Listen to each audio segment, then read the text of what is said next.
The first key is learn to relax, because stress is arguably the #1 enemy of your immune system. Now, the immune system is what's built into your body, designed to handle every sickness and disease, whether it comes from an outside source like an infection, a virus, a fungus, a bacteria, a parasite, or even internal changes like a cancer, which is really just a rebellious cell. You know, the average person, it's estimated, has 2,000 cancerous changes every day in their body, but their T4 killer cell, that little white blood cell that goes around your body like a Pac-Man, eating up cancerous changes, removes them from your body. If your body's properly nourished, if you're detoxified, if you've got a balanced immune system, and stress causes immune depletion. So it's very important that we give the body the nutrients that we need to keep it detoxified, to balance the immune system. We especially need B vitamins for that immune system and for the brain. And stress specifically depletes B vitamins and minerals. Cortisol is another hormone that's released when your body is under stress. And it literally bathes you in acid, increasing free radical damage and aging and all the diseases associated with aging. Cancer, heart disease, diabetes, all those things we want to avoid. Reactions to stress cause that cortisol, and we need to learn to relax to avoid that. Some other things that can help us deal with stress are herbs, specifically adaptogenic herbs.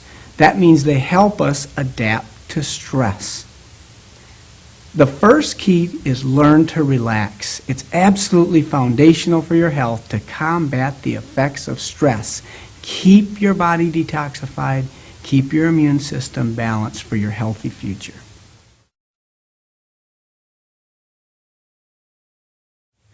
The second key is get to bed on time. I know it sounds simple, but it is profound.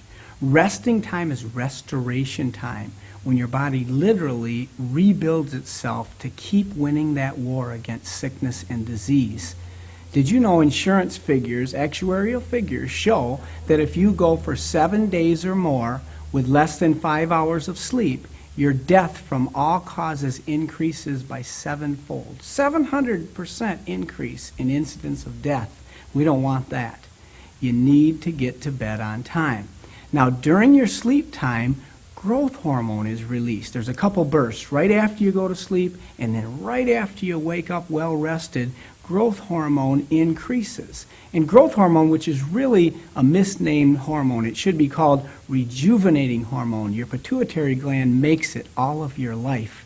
You have the highest levels in your late teens, early 20s, when you feel and look your best, usually.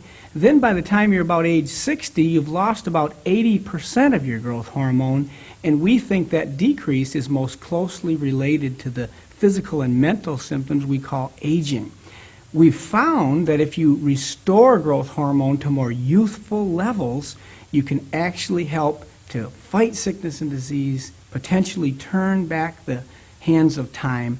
There are specific nutrients that we can use to help the pituitary both to make and especially release more growth hormone. What does that mean? That means better sleeping patterns. As people get older, they tend to have problems sleeping. So even if you do get to bed on time, your sleep is not restful and healing and healthy. But if your growth hormone levels are balanced and more youthful, you can get to bed on time and be healthier and stronger. So don't forget that second key, get to bed on time.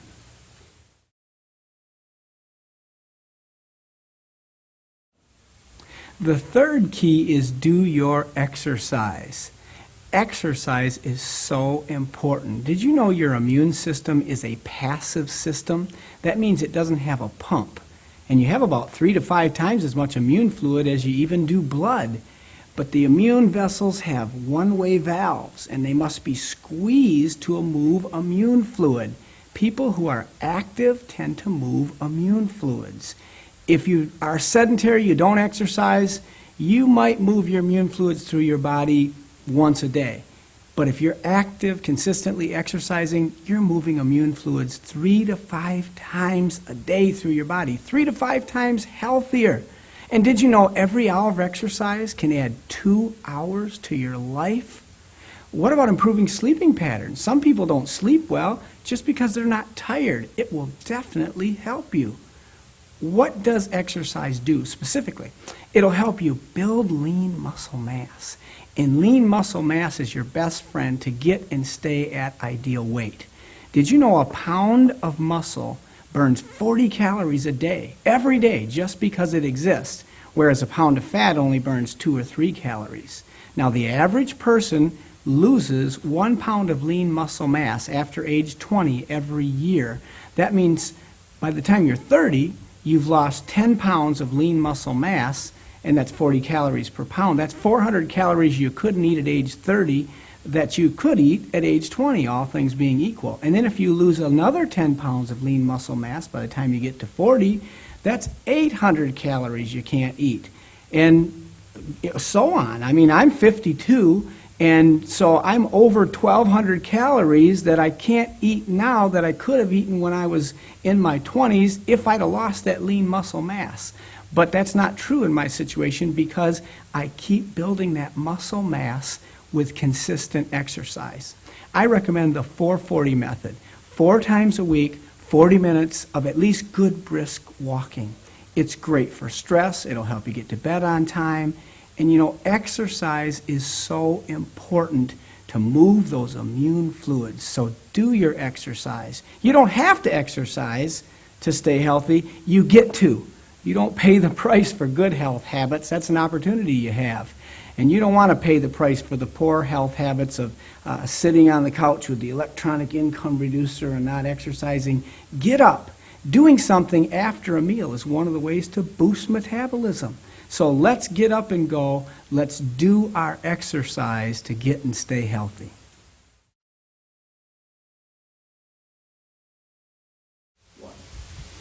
Key number 4 is breathe fresh air.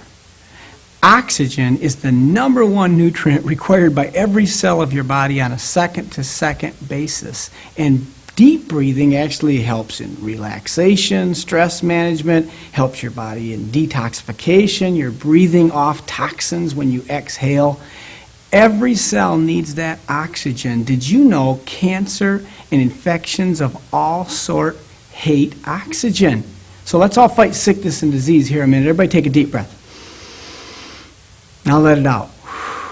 We just fought sickness and disease. Keep breathing. It certainly beats the alternative, doesn't it?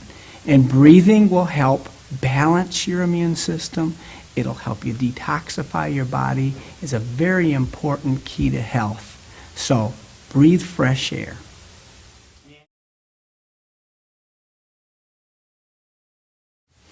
Key number 5 is get a moderate amount of sunshine. You might be surprised about this one because it seems like so many people are saying stay out of the sun. But did you know sunshine is absolutely essential for good health? The sunshine actually converts the cholesterol in your skin to vitamin D. Vitamin D helps the bones be strong, which is where the immune system, many of the cells for the immune system are formed. You need that vitamin D, and sunshine helps your body to produce it. And cholesterol is not your enemy, by the way. Cholesterol is used by the body to repair damages in the artery. Nowadays we think, I've got to get rid of that cholesterol. You need cholesterol for a strong brain, to make hormones. It's the overabundance of cholesterol that can be a problem, but sunshine helps convert that cholesterol to vitamin D for a strong immune system. Getting out in the sunshine just makes you feel better. It controls the wake-sleep cycle, which we call the circadian rhythm, which is intimately associated with proper immune function.